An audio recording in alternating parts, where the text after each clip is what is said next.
U Srbiji imaju malo znanja o tome. Najvažnije je raditi na prevenciji neplodnosti i misliti na vreme o ovom problemu. Jedan od načina da budete sigurni da ćete postati roditelji je zamrzavanje jajnih ćelija. Embriolog specijalne ginekološke bolnice Genezis savetuje mladim ženama da provere plodnost sa svojim ginekologom i na vreme, najkasnije do 35. godine, zamrznu svoj biološki materijal.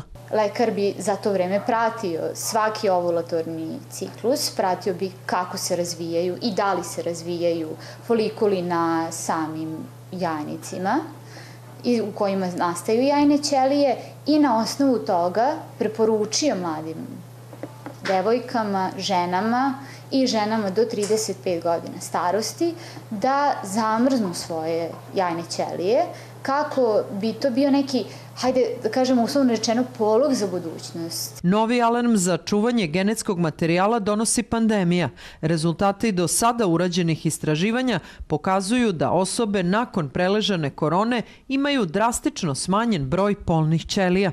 Na pojedinačnim studijama slučajeva koje su mogle da se urade, viđeno je da korona definitivno smanjuje kod muškaraca broj spermatozoida, samim tim i plodnost, a kod žena nastanak jajnih ćelija ili, ako ne sam nastanak jajnih ćelija, definitivno utiče do neke mere na njihov kvalitet. Biološki gledano, rok upotrebe zamrznutih jajnih ćelija je neograničen. Materijal se čuva u specijalnim posudama koje sadrže tečni azot na temperaturi od minus 196 stepeni. Preživljavanje polnih ćelija nakon odmrzavanja 60 do 80%. Pravilno zamrznut i adekvatno održavan biološki uzorak može da se čuva neograničeno.